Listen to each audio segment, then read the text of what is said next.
नमस्कार दोस्तों, कैसे हैं आप सभी लोग। उत्तर प्रदेश पीजीटी से संबंधित एवं अन्य परीक्षाओं के लिए उपयोगी संरचनात्मक प्रकारवाद के बारे में आज हम पढ़ेंगे कि संरचनात्मक प्रकारवाद क्या है। चलिए देखते हैं आज इनसे कौन कौन से क्वेश्चन निकल के आते हैं। संरचनात्मक प्रकारवाद, ठीक है, इसे दो परिप्रेक्ष्य में समझा जा सकता है। मानवशास्त्रीय संरचनात्मक प्रकारवाद और समाजशास्त्रीय प्रकारवाद। ठीक है, आपका समाजशास्त्रीय संरचनात्मक प्रकारवाद में आपका स्पेंसर, दुर्खीम, मर्टन, पार्सन्स और ये आपके एस.एफ. नाडेल आते हैं। मानवशास्त्रीय संरचनात्मक प्रकारवाद में आपका मेलानोव्स्की, रेडक्लिफ ब्राउन आते हैं। इन्हें दो परिप्रेक्ष्य में बांटते हैं। कौन कौन? संरचनात्मक प्रकारवाद को मानवशास्त्रीय संरचनात्मक प्रकारवाद और समाजशास्त्रीय संरचनात्मक प्रकारवाद। चलिए आगे देखते हैं। मानवशास्त्रीय संरचनात्मक प्रकारवाद के समर्थक हैं मेलानोव्स्की और रेडक्लिफ ब्राउन, और समाजशास्त्रीय संरचनात्मक प्रकारवाद के समर्थक कौन हैं? आपके Spencer, Durkheim, Merton, person, S F. नाडेल। ठीक है, समाजशास्त्रीय संरचनात्मक प्रकारवाद के उद्भवकर्ता कौन है? स्पेंसर को माना जाता है। प्रथम व्यवस्थित कौन किसको माना जाता है? प्रकारवादी। प्रथम, कई बार क्वेश्चन आ चुके, प्रथम व्यवस्थित प्रकारवादी किसे कहा जाता है? दुर्खीम को।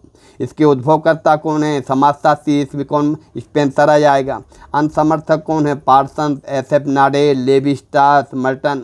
ठीक है, प्रकारवाद का सर्वाधिक वैज्ञानिक दृष्टिकोण से अध्ययन करता है कौन? मर्टन। ये क्वेश्चन आ जाता है कि प्रकारवाद का सर्वाधिक वैज्ञानिक दृष्टिकोण से अध्ययन कौन करता है? मर्टन। मर्टन ने प्रकारवाद का सर्वाधिक वैज्ञानिक दृष्टिकोण से अध्ययन किया है। ठीक है, आगे हम मर्टन के गुरु कौन हैं? मर्टन के गुरु पार्सन्स हैं। ये आपको याद रखना पड़ेगा, मर्टन के गुरु पार्सन्स हैं। प्रकारवाद, फंक्शनलिज्म, समाजशास्त्र के भीतर एक परिप्रेक्ष्य है जो सामाजिक व्यवस्था को बनाए रखने में अपना योगदान देता है। चलिए आगे देखते हैं। आगे हमारा एस.एफ. नाडेल के बारे में। एस.एफ. नाडेल की परिभाषा क्या है? अंगों की क्रमबद्धता। सामाजिक संरचना अनेक अंगों की क्रमबद्धता। जब अनेक अंगों की बात हो तो तत्काल आपको एस.एफ. नाडेल लगा देना है।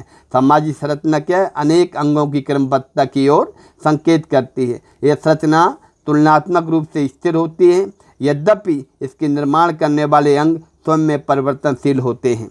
ठीक है, ये प्रकारवाद की परिभाषा देते हैं एस.एफ. नाडेल।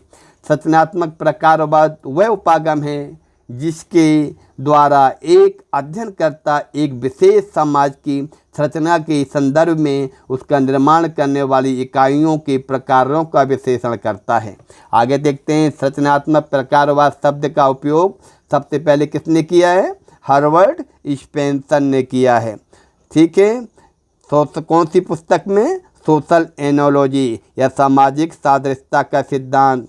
समाज और स्वावयव की समानता को स्पष्ट करने के लिए किया था, किंतु आरंभिक स्तर पर इसका सर्वाधिक उपयोग मानवशास्त्रीय अध्ययनों तक सीमित रहा। इसका प्रथम व्यापक और व्यवस्थित उपयोग मेलानोव्स्की, रेडक्लिफ ब्राउन ने अपने मानवशास्त्रीय अध्ययनों में किया है। चलिए आगे देखते हैं। प्रकारवाद सामाजिक संरचना के निर्माण में प्रमुख होने वाली छोटी बड़ी इकाइयाँ जो एक दूसरे से संबंधित रहकर अपनी पूर्ण निर्धारित भूमिकाओं को इस तरह पूरा करती हैं जिससे समाज का संगठन बना रहे, इसे ही प्रकारवाद कहा जाता है। इसके कितने जैसे कि परिवार, शिक्षा, उद्योग, इन्हें उपसंरचना भी कहते हैं। अब परिवार रूपी उपसंरचना जैसे क्या है? पिता, माता, भाई, बहन और मुखिया के रूप में जाना जाता है। समाजशास्त्र में प्रकारवाद शब्द का सबसे पहले प्रयोग स्पेंसर ने किया, किंतु व्यवस्थित रूप से प्रकारवाद का उपयोग दुर्खीम ने कि व्यवस्थित प्रकारवादी कौन है? दुर्खीम। ठीक है, मेलानोव्स्की तथा ब्राउन ने प्रकारवाद को मानवशास्त्रीय अवधारणा प्रस्तुत की है।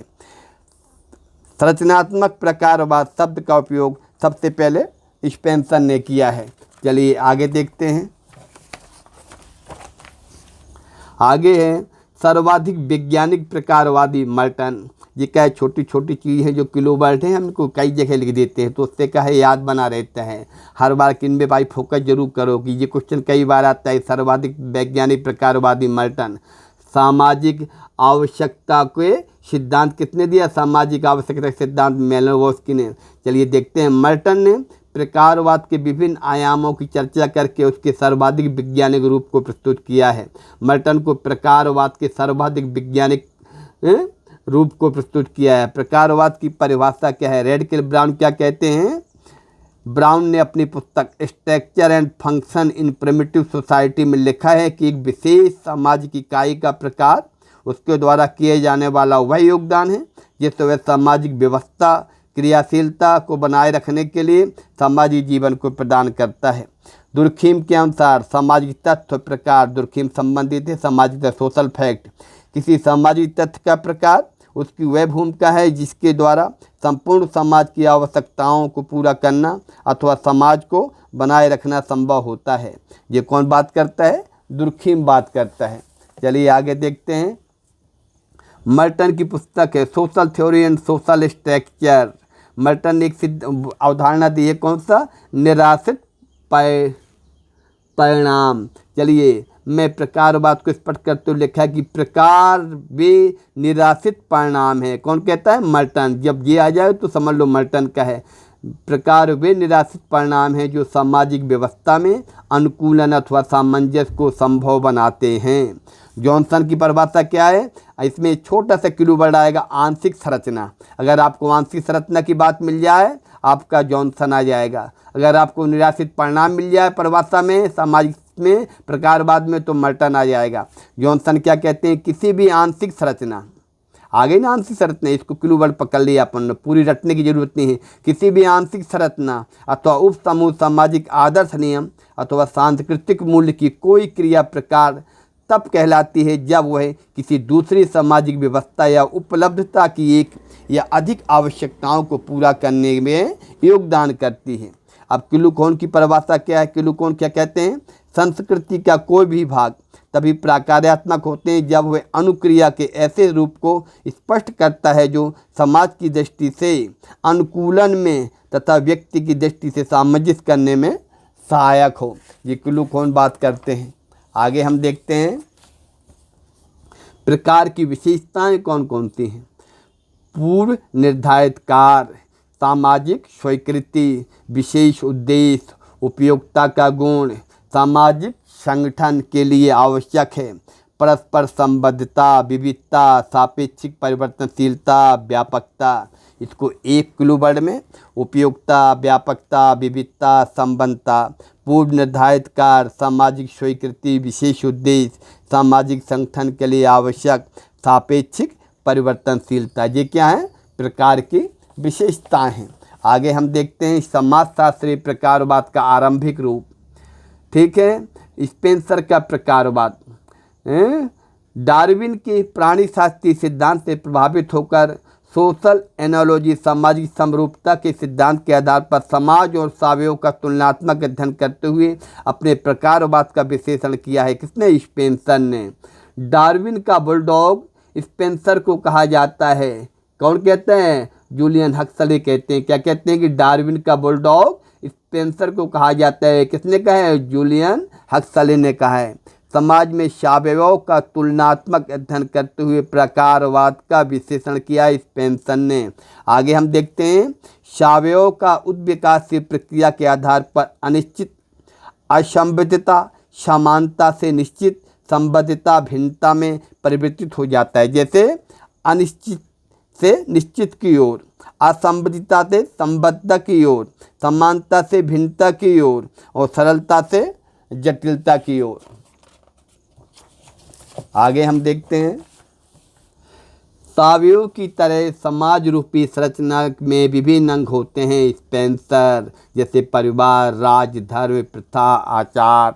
ठीक है, सावयव के प्रत्येक अंग के पृथक पृथक प्रकार होने पर भी इसमें अंतर संबंध अंत निर्भरता बनी रहती है, अर्थात सभी अंगों के अपने अपने प्रकार होते हैं। ठीक उसी प्रकार से समाज भी अपने भिन्न भिन्न प्रकारों के लिए भिन्न भिन्न संस्थाओं पर परस्पर निर्भरता व संबद्धता रहती है।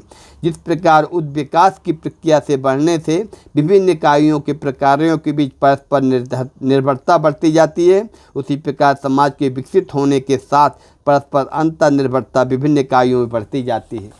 आगे हम देखते हैं प्रकारों में बदलाव के अभाव में संरचना में भी बदलाव या परिवर्तन नहीं हो सकता। अर्थात किसी सामाजिक व्यवस्था की स्थिरता तभी तक संभव है जब तक उसके सभी अंग अपने अपने निर्धारित कार्य ठीक ठीक करते हैं।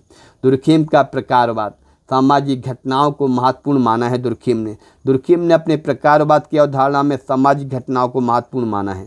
इसकी बात कौन करता है? दुर्खीम ने समाजशास्त्र के लक्ष्य का या उद्देश्य की अपेक्षा प्रकार को जानने के लिए प्रेरित किया और बताया कि प्रत्येक सामाजिक घटनाएं किसी न किसी परिणाम से ही निर्मित होती हैं। अर्थात हमें प्रत्येक घटना के निर्णायक या उत्पन्न करने वाले कारकों उस घटना के प्रकारों की पृथक पृथक खोज करनी चाहिए। दुर्खीम अपने प्रकारवाद की व्याख्या करते हुए दुर्खीम कहते हैं कि समाज में होने वाली प्रत्येक घटना किसी न किसी प्रकार का प्रकार करती है और घटना के प्रकारों से ही सामाजिक व्यवस्था की स्थापना होती है। आगे हम देखते हैं, जैसे समाज की धार्मिक व्यवस्था के अंतर्गत धर्म की उत्पत्ति में टोटमवाद प्रकार महत्वपूर्ण होता है, क्योंकि उसके प्रकार के आधार पर पवित्रता, अलौकिक शक्ति, भय शक्ति और आदर की भावना व्यक्तियों में पनपती है। मेलानोव्स्की का प्रकारवाद, ये दुर्खीम से प्रभावित थे। कौन? मेलानोव्स्की। संस्कृति की बात करते हैं Malinowski. The dynamics of culture change इनकी बहुत महत्वपूर्ण पुस्तक है, 1945 में लिखी है। सांस्कृतिक आवश्यकताओं की बात करते हैं मेलानोव्स्की। ठीक है, मेलानोव्स्की जो दुर्खीम से प्रभावित होकर संस्कृति के आधार पर अपनी प्रकारवादी अवधारणा को प्रस्तुत किया है।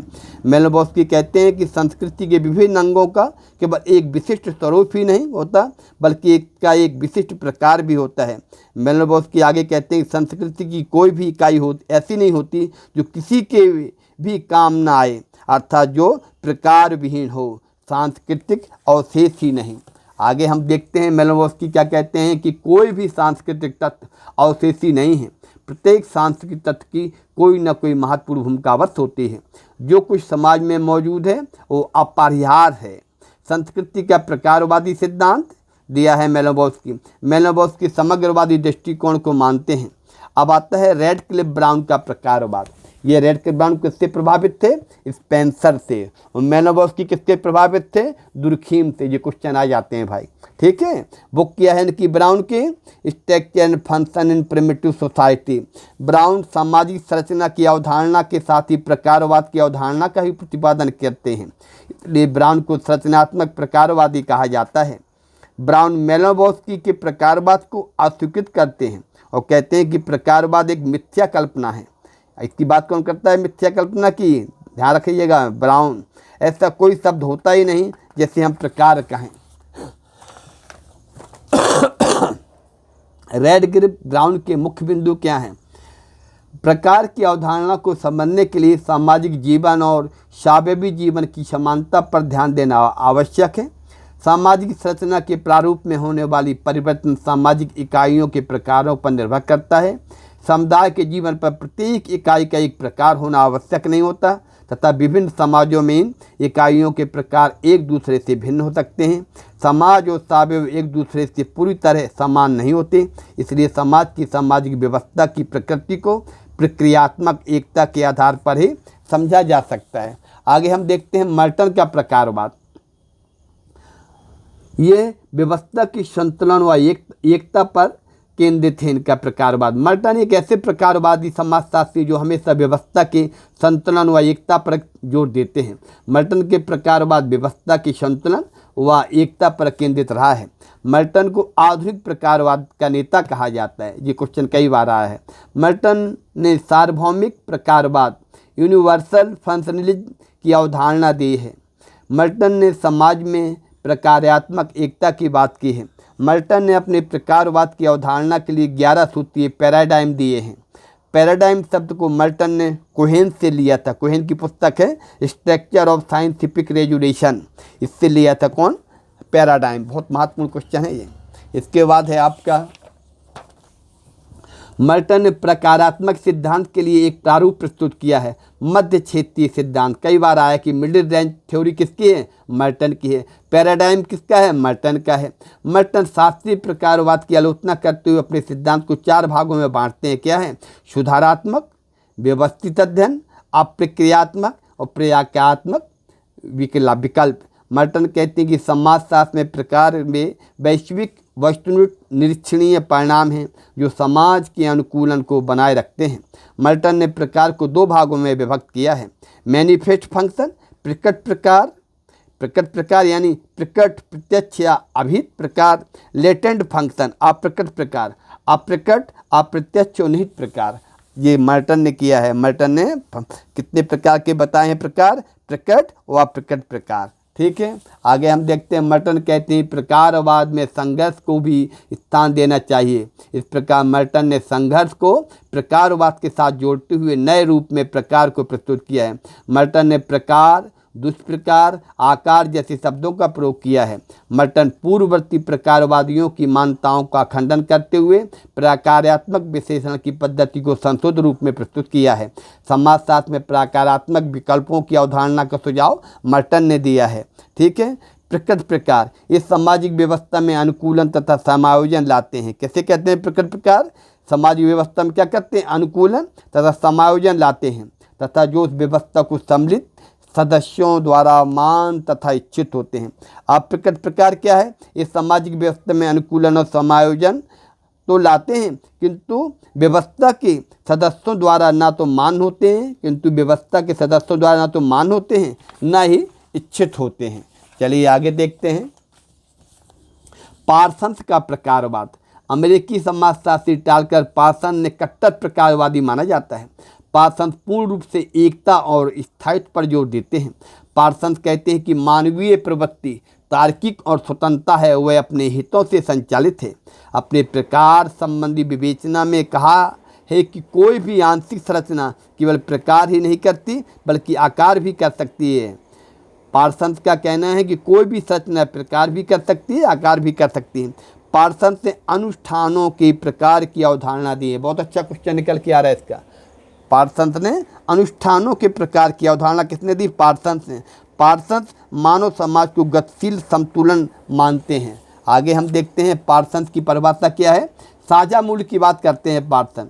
आत्मसात किए गए साझा मूल्य किसी भी समाज के सामाजिक एकीकरण में निर्णायक भूमिका निभाने वाले होते हैं। साझा मूल्य की बात कौन करता है? पार्सन। किलोवर्ड पकड़ लेंगे सब परिभाषाओं का, किलोवर्ड, साझा मूल्य, पार्सन। पार्सन सामाजिक व्यवस्था में प्रगामी विकास की प्रक्रिया में गतिमान संतुलन की बात करते हैं। महत्वपूर्ण कथन क्या है? मर्टन के अनुसार प्रकार वे दृष्टिगोचर परिणाम हैं जो व्यवस्था विशेष के अनुकूलन या सामंजस्य को संभव बनाते हैं। दृष्टिगोचर दुष्प्रकार वे अवलोकित परिणाम हैं जो व्यवस्था विशेष के अनुकूलन या सामंजस्य को कम करते हैं। आगे हम देखते हैं समाजशास्त्र में आज भी जो कुछ भी है उसका 3/4 भाग प्रकारवाद है। ये कौन कहता है? डेविस कहता है। मर्टन ने 5 प्रमुख प्रचलित अर्थों की चर्चा की है।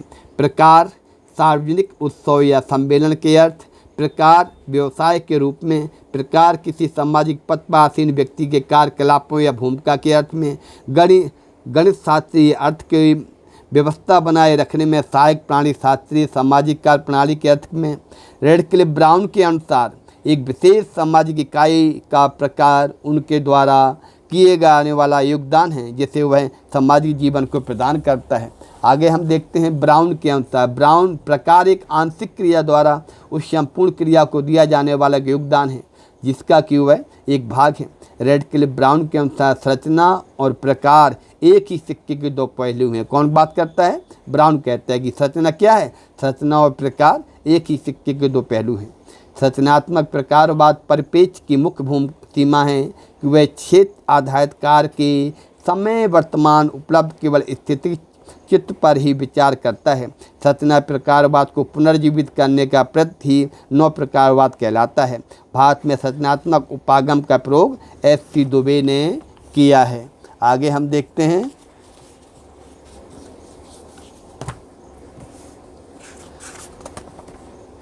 आगे हैं जो इनका सबका सार दिया हुआ है जो अपन एक बार फिर चर्चा करते हैं, जैसे कि मानव शास्त्रीय संरचनात्मक प्रकारवाद, समाजशास्त्रीय संरचनात्मक प्रकारवाद। इनके समर्थक कौन कौन हैं? इनके समर्थक मेलोवस्की ब्राउन हैं और इसके समर्थक स्पेंसर दुर्खीम पार्सन, S.F. नाडेल हैं। समाजशास्त्रीय प्रकारवाद संरचनात्मक प्रकारवाद इनके स्पेंसर हैं। ये यानी प्रथम व्यवस्थित प्रकारवादी दुर्खीम को है, अनसमर्थक पार्सन है, एस.एफ. नाडेल है।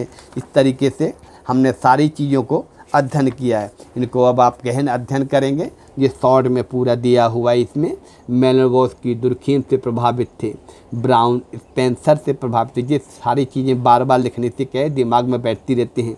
गतिमान संतुलन की बात पार्सन करता है। मर्टन दृष्टिगोचर परिणाम की बात करता है। भारत में संरचनात्मक उपागम का प्रयोग एस.सी. दुबे ने किया है।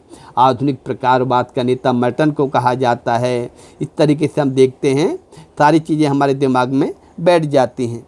संरचनात्मक प्रकारवाद शब्द का सबसे पहले प्रयोग हर्बर्ट स्पेंसर ने किया है। समाजशास्त्री संरचनात्मक प्रकारवाद का उद्भव करता है स्पेंसर। सोशल एनोलॉजी या सामाजिक सरलता का सिद्धा किसने दिया, स्पेंसर ने। समाजशास्त्र में प्रकारवाद शब्द का सबसे पहले प्रयोग स्पेंसर ने किया। प्रथम व्यवस्थित प्रकारवादी किसे कहते हैं, दुर्खीम को। मर्टन ने पैराडाइम के जो 11 सिद्धांत दिए हैं, पैराडाइम शब्द मर्टन ने कोहेन की पुस्तक से लिया है, स्ट्रक्चर ऑफ साइंटिफिक रेजुलेशन से। ये सारी चीज़ें आज हमने आपसे बात की संरचनात्मक प्रकारवाद, ठीक है। इसमें हमने बहुत गहन सारी चीज़ें आपको बता दी हैं। इसको अगर आप बार बार से देखेंगे तो इससे एक भी क्वेश्चन आपका गलत नहीं होगा। और क्वेश्चन इससे 100% आते हैं सारी परीक्षाओं में, चाहे वो मध्य प्रदेश की पीजीटी हो, उत्तर प्रदेश की पीजीटी हो, झारखंड की पीजीटी हो। इसको आप गहन अध्ययन करिएगा। और आपको वीडियो अच्छा लगेगा तो कृपया करके थोड़ा अपने कमेंट, अपने सुझाव भी दिया करें। दूसरी एक चीज़ है, लाइक कर दें और इसको सब्सक्राइब कर दिया करें। चैनल को बेल वाली घंटी दबा दिया करें, जिससे ऑल नोटिफिकेशन आपके पास पहुंचते चले जाएं। धन्यवाद दोस्तों।